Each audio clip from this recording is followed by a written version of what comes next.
Hello दोस्तों, कैसे हैं आप सभी लोग। आज हेलो। हाँ तो दोस्तों, आज हम लोग एक चैप्टर है ह्यूमन फिजियोलॉजी का, breathing and exchange of gases, जिसको हम लोग जल्दी जल्दी आज ख़त्म करते हैं। तो बच्चों, मेरा नाम डॉक्टर रितेश वर्मा है।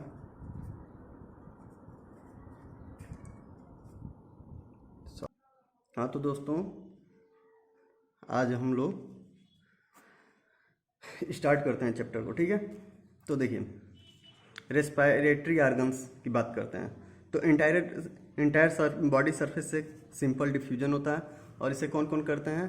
तो स्पॉन्जेज करते हैं, सिलेंट्रेट्स करते हैं, और फ्लैट वार्म्स करते हैं। मॉइस्ट क्यूटिकल से अर्थवार्म करते हैं, ट्रैकियल ट्यूब से इंसेक्ट्स करते हैं, ठीक है। गिल से कौन करता है? तो एक्वेटिक आर्थ्रोपोड्स करते हैं और फिश करती हैं। लंग से कौन कौन करता है? तो मोलस्क करते हैं, एम्फीबियंस करते हैं, रेप्टाइल्स, बर्ड्स एंड मैमल्स। और मॉइस्ट स्किन से क्यूटिनियस रेस्पिरेशन होता है जो खुराक करते हैं, ठीक है। अब हम लोग बात करते हैं ह्यूमन रेस्पिरेटरी ऑर्गन की बात करेंगे, ठीक है। तो द नेजल चैम्बर जो होता है हम लोग का, ये किस में ओपन होता है? फेरिंग्स में ओपन होता है। फेरिंग्स से लैरिंग्स, लैरिंग्स से trachea. लैरिंग्स is the cartilaginous box which help in sound production, so called sound box, ठीक है। आगे क्या बोल रहा है? कह रहा है कि during swallowing glottis can be covered by a thin elastic cartilaginous flap called epiglottis to prevent the entry of food in larynx, ठीक है। ग्लॉटिस का क्या वर्क होता है, क्या फंक्शन होता है? तो ये मतलब लैरिंग्स में फूड को जाने से रोकता है। कार्टिलिनस फ्लैप लाइक स्ट्रक्चर होता है, वो इलास्टिक टाइप का, ठीक है। और देखिए, ट्रैकिया जो होता है ये प्राइमरी या लेफ्ट राइट ब्रोंकियाई में जाता है, और प्राइमरी से सेकेंडरी, टर्शियरी और क्वार्टरी, ठीक है। इसमें मतलब ये डिवाइड होते हैं, ठीक है फ्रेंड्स। तो अब हम लोग थोड़ा सा और आगे चलते हैं। तो देखिए क्या कह रहा है? Initial bronchioles are supported by incomplete cartilaginous ring. ये जो है, ये मतलब एलोलाई, ये यहाँ से एलोलाई में जाता है, और ये क्या है? मोर number of very thin irregular walled, ठीक है, जो वेस्कुलराइज सेक होता है, जिसको हम लोग क्या बोलते हैं? एलोलाई कहते हैं। लंग्स जो है covered by 2 layer pleural fluid, जिसमें प्लूरल फ्लूइड भरा होता है, ठीक है। It reduce the friction of the lung surface की फ्रिक्शन को कम करता है। Outer pleural membrane is closed contact with the thoracic lining and inner pleural membrane is in contact with lung surface, ठीक है। देखिए, कह रहा है the lungs are situated in the thoracic, दिख रहा है, chamber which is anatomically an air tight chamber होता है, ठीक है। The thoracic chamber is formed dorsally by the vertebral column and vertically किस में होता है? स्टर्नम में होता है। लैटरली किस में होता है? रिब्स में होता है। And lower side dome shape होता है, डायफ्राम, ठीक है। डायफ्राम के लोअर साइड में होता है, डोम शेप होता है। अब रेस्पिरेटरी स्टेप्स देख लिया जाए तो ब्रीदिंग, ये यही 4-5 स्टेप होता है। जैसे breathing or pulmonary ventilation by which atmospheric air is drawn in and CO2 जो है rich alveolar air in released out. इसमें क्या होता है कि जो एटमॉस्फेरिक एयर जो है ये ड्रॉन इन होगा, जैसे अंदर जाएगा, और CO2 जो है एल्वेलर एयर जो है ये बाहर जाता है। Diffusion of gas O2 and CO2 across alveolar membrane. CO2 O2 क्या होगा? एल्वेलर मेम्ब्रेन को क्रॉस करते हैं। Transport of gases by the blood के थ्रू गैस का ट्रांसपोर्ट होता है। Diffusion of O2 and CO2 between bloods and tissue होता है, डिफ्यूजन होता है। Utilisation of O2 by the cell for the catabolic reaction and resultant release the CO2। और resultant में क्या होता है? CO2 का रिलीज होता है लास्ट में, ठीक है। हम लोग अब देखेंगे मैकेनिज्म ऑफ ब्रीदिंग। हम लोग तो ये स्टेप देख लिया, अब इसके मैकेनिज्म को देखते हैं। ब्रीदिंग इन्वॉल्व्स 2 स्टेज, इंस्पायरेशन और एक्सपायरेशन। इंस्पायरेशन में एटमॉस्फेरिक एयर जो होता है ड्राउन इन अंदर जाएगा, और एक्सपायरेशन में क्या होगा, एलोलर एयर जो होता है यानी CO2 जो है ये मतलब रिलीज आउट यानी बाहर जाता है, ठीक है। इंस्पायरेशन के केस में क्या होता है, इंट्रापल्मोनरी प्रेशर जो है ये लो होता है एटमॉस्फेरिक प्रेशर से, ठीक है। There is negative pressure in lungs, lungs में निगेटिव प्रेशर होता है, इसीलिए इंस्पायरेशन होता है। एक्सपायरेशन का देख लिया जाए तो एक्सपायरेशन में क्या होता है, इंट्रापल्मोनरी प्रेशर जो है एटमॉस्फेरिक प्रेशर से ज़्यादा होता है। और देखिए diaphragm and specialised set of muscles internal and external intercostal between the ribs helps in generation of such gradient, ठीक है। ग्रेडियंट का काम करता है। और हम लोग अब देखेंगे इनिशिएशन ऑफ इंस्पायरेशन, कैसे इंस्पायरेशन का इनिशिएशन स्टार्ट कैसे होता है। तो देखिए एंटीरियो पोस्टीरियर एक्सिस में देखिए increase the volume of thoracic chamber, thoracic chamber का जो वॉल्यूम है ये बढ़ जाएगा डायफ्राम के कंसंट्रेशन के थ्रू, ठीक है। तो उससे क्या होता है, external intercostal muscle concentration lift up, मतलब ऊपर उठेगा। इसके बाद क्या होगा, डार्सो वेंट्रल एक्सिस जो होता है इसका, इसमें थोरेसिक चैम्बर का जो वॉल्यूम है ये भी इंक्रीज करेगा। ये कहाँ पे होगा, वो डायफ्राम में हो रहा था, ये स्टेरनम में होता है। तो इंस्पायरेशन के केस में क्या हो जाएगा, increase the thoracic volume, cause increase the pulmonary volume, ये इंक्रीज का सिंबल मैं ऐसे ही बनाता हूँ। तो इससे क्या होगा, डिक्रीज इंट्रा पल्मोनरी प्रेशर, इससे इंट्रा पल्मोनरी प्रेशर जो है डिक्रीज करेगा।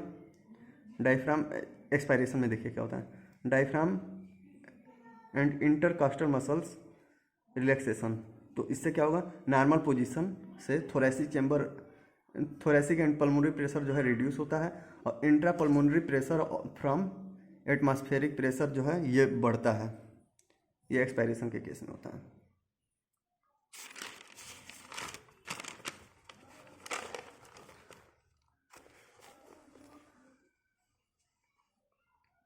तो देखिए हेल्दी ह्यूमन जो है 1 मिनट में 12 से 16 बार मतलब ब्रीथ करता है। अब ब्रीदिंग मूवमेंट्स जो है एस्टिमेटेड बाई, मतलब किस में मेजर किया जाता है, स्पायरोमीटर से मापा जाता है, ठीक है।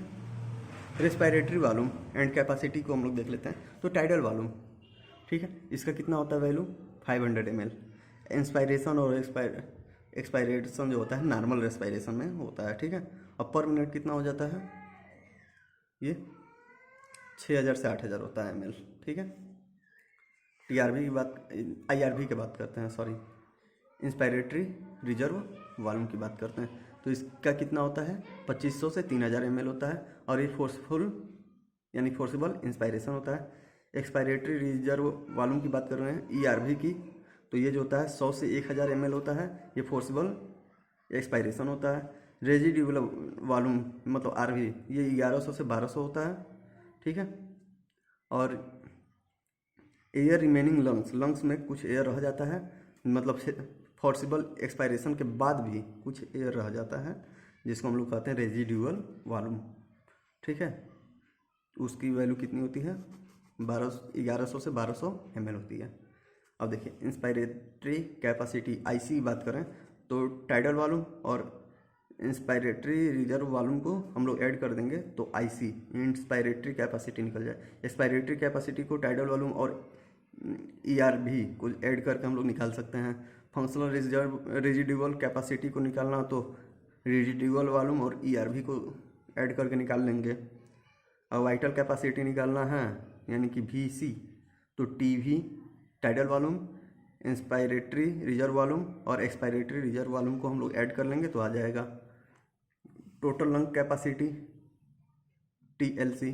अगर हम लोग TLC निकालना है तो reserve volume plus expiratory reserve volume plus tidal volume plus IRV inspiratory reserve volume को हम लोग ऐड कर लेंगे तो ये आ जाएगा। तो अब हम लोग थोड़ा सा और आगे चलते हैं, एक्सचेंज ऑफ गैसेस को हम लोग पढ़ेंगे जल्दी से।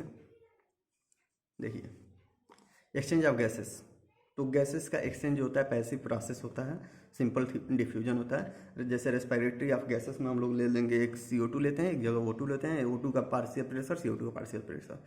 तो एटमॉस्फेरिक एयर में जो होता है 159 होता है mmHg, और यहाँ CO2 का कितना होता है पार्शियल प्रेशर 0.3 mmHg। एल्वेलाई में ये कम होता है और ये बहुत तेज़ी से बढ़ता है, तो ये 104 हो जाएगा, ये 40 होता है।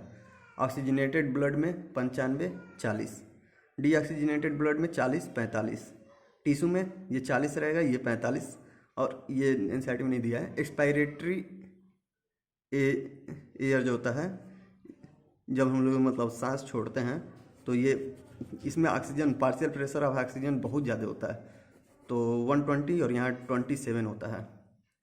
ठीक है, देखिए इन एनुअलाई डिफ्यूजन कैपेसिटी ऑफ CO2 जो होता है 25 time more than 25 times more than oxygen, oxygen 25 गुना ज़्यादा हो जाता है एल्वोलाई में।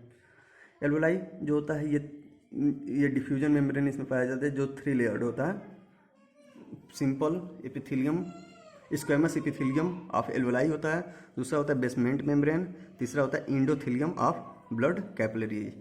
ठीक है, अब हम लोग ट्रांसपोर्ट ऑफ गैसेस की बात करते हैं। तो देखिए 97 ऑक्सीजन का हम लोग पहले ट्रांसपोर्ट ऑफ ऑक्सीजन की बात करेंगे, तो 97% of oxygen is transported by RBC via oxy haemoglobin, और 3% डिजॉल्व स्टेट में प्लाज्मा में ये ट्रांसपोर्ट होता है। और इन एल्वोलाई में देखिए क्या होता है, Hb4 + 4O2 ये मिल के बनाता है Hb4O8, मतलब ऑक्सी हीमोग्लोबिन बनाता है, and dissociation of oxy haemoglobin into O2 and Hb occurs in tissue. ये कहाँ होता है, ये टिश्यू में होता है। ठीक है फ्रेंड्स,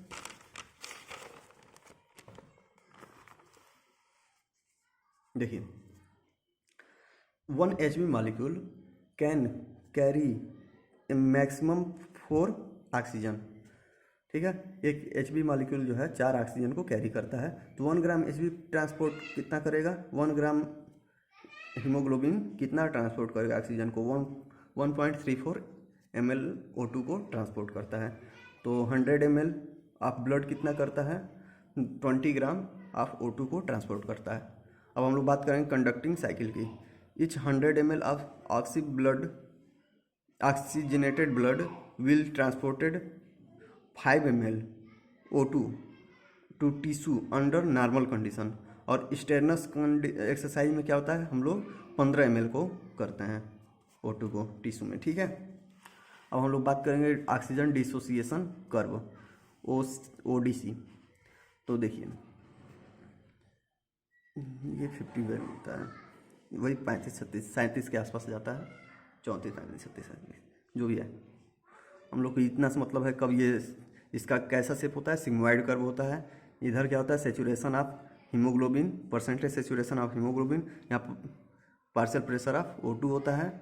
और अगर लेफ्ट की तरफ राइट की तरफ शिफ्ट कर रहा है तो हम लोग उसको बोलते हैं बोहर्स इफेक्ट, जिसमें कंसंट्रेशन ऑफ CO2 क्या होता है, इंक्रीज करता है। तो टिश्यू में क्या होगा, वेयर डिसोसिएशन टेक्स प्लेस। ठीक है, टिश्यू में ये डिसोसिएशन टेक्स प्लेस होता है, मतलब होता है ये। तो इसका क्या क्या कंडीशन होता है, तो अगर पार्शियल प्रेशर ऑफ O2 जो है लो हो, पार्शियल प्रेशर ऑफ CO2 जो हाई हो, H+ कंसंट्रेशन जो है हाई हो, या pH जो है हाई हो, या टेम्परेचर हाई हो, या P50 वैल्यू इंक्रीज कर रहा हो, या 2,3 डाइफॉस्फोग्लिसरेट आयन ये भी बढ़ रहा हो। ठीक है, तब ये क्या किधर शिफ्ट करेगा, राइट की तरफ शिफ्ट करता है। तो मतलब राइट की तरफ अगर शिफ्ट करना होगा तो ये जो है यहाँ से ऐसे जाएगा, और यहाँ से अगर लेफ्ट की तरफ शिफ्ट करना है तो ये यहाँ से ऐसे जाएगा। ठीक है, ऐसे जाता है।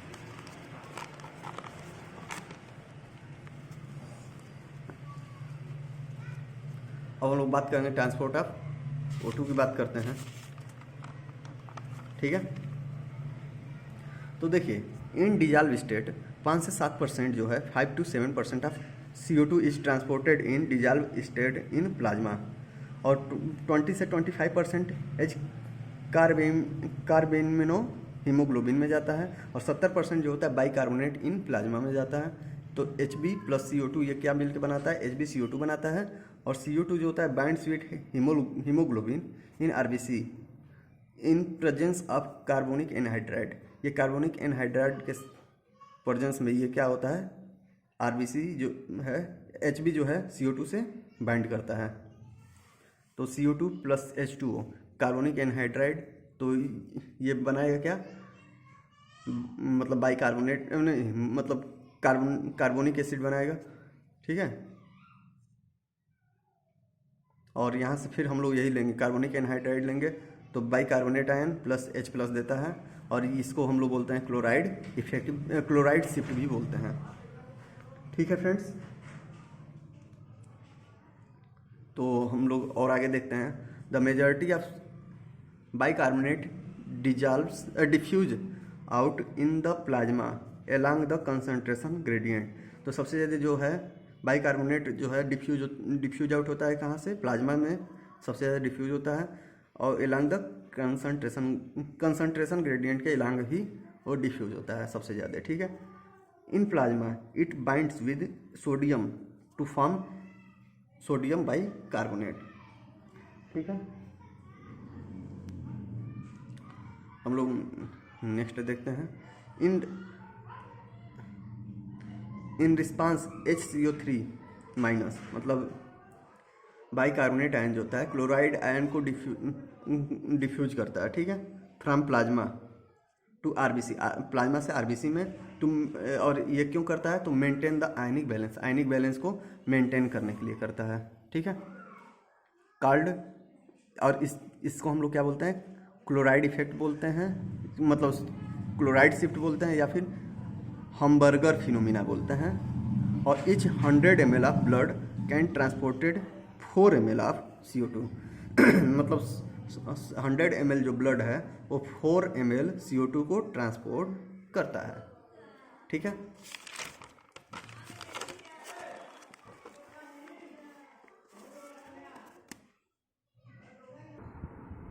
अब हम लोग बात करते हैं शिफ्ट टुवर्ड्स लेफ्ट, कब मतलब जो कर्व है लेफ्ट की तरफ शिफ्ट होगा, और ये कहाँ होगा, लंग्स यानी कि एल्वोलाई में ये होता है, ठीक है। तो इसमें क्या कंडीशन होता है, पार्शियल प्रेशर ऑफ O2 जो है ये इंक्रीज करना चाहिए, CO2 जो है पार्शियल प्रेशर ऑफ CO2 ये डिक्रीज करे, या pH हाई हो, या H प्लस कंसनट्रेशन जो है लो हो, या लो टेम्परेचर हो, या फिर 2,3 डाइफॉस्फोग्लिसरिक एसिड या ग्लिसरेट जो है लो हो, या P50 वैल्यू की वैल्यू कम हो जाए, डिक्रीज करें, ठीक है। तब ये कहाँ से शिफ्ट होता है, लेफ्ट की तरफ शिफ्ट होता है। और इस फिनोमिना को हम लोग क्या बोलते हैं, हेल्डेन इफेक्ट बोलते हैं। और this dissociation is stimulated by oxy haemoglobin, ठीक है।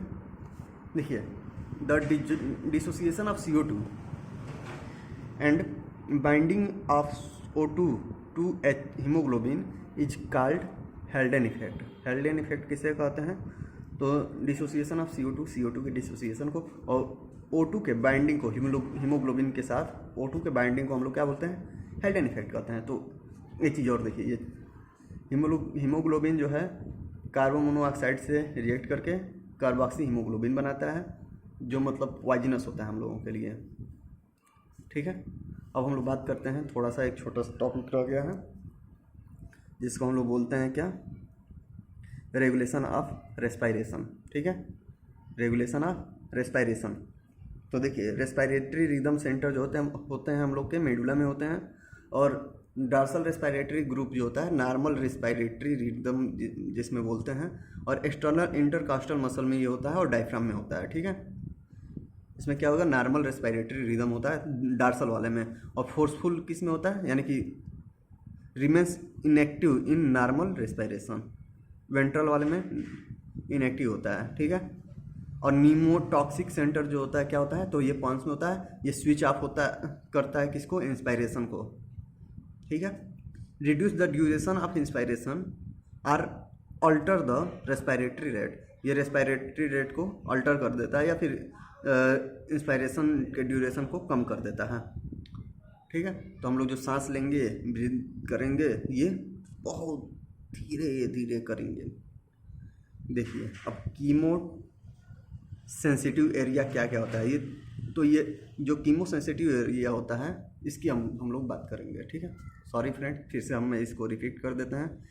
जो न्यूमोटॉक्सिक सेंटर होता है ये पॉन्स या में होता है, स्विच ऑफ करता है किसको, इंस्पायरेशन को स्विच ऑफ करता है, और reduce the duration of inspiration और alters the respiratory rate. Respiratory rate को अल्टर करता है या इंस्पायरेशन ड्यूरेशन को कम करता है। और कीमो सेंसिटिव एरिया कौन कौन से होते हैं, ये जो तो ये जो है प्रेजेंट होता है कहाँ, कैरोटिड आर्टरी में या एओर्टिक नॉच में। और इसके रिसेप्टर कौन कौन से होते हैं, तो CO2 होता है और pH होता है, ठीक है, इसके रिसेप्टर होते हैं। और O2 के लिए कोई रिसेप्टर नहीं होता है, नो रिसेप्टर फॉर ऑक्सीजन, ठीक है। अब हम लोग जल्दी से कुछ डिसऑर्डर को देख लेते हैं, लास्ट एकदम चल रहा है, बीमारी देख लिया जाए ना, कौन कौन सी बीमारी किसको। ऐसा ना हो कि आप लोग कहें कि अरे यार ये तो सिम्टम मेरे में भी दिख रहा था, तो कहीं मुझे कोरोना तो नहीं हो गया। देखिए रेस्पिरेटरी डिसऑर्डर की बात करते हैं, तो अस्थमा, इसमें डिफ़िकल्टी इन ब्रीदिंग में क्या होता है, डिफ़िकल्टी होता है। इन्फ्लामेशन इन ब्रोंकी एंड ब्रांक्यूल्स, ब्रांकी और ब्रांक्यूल्स में क्या होता है, इन्फ्लामेशन हो जाता है।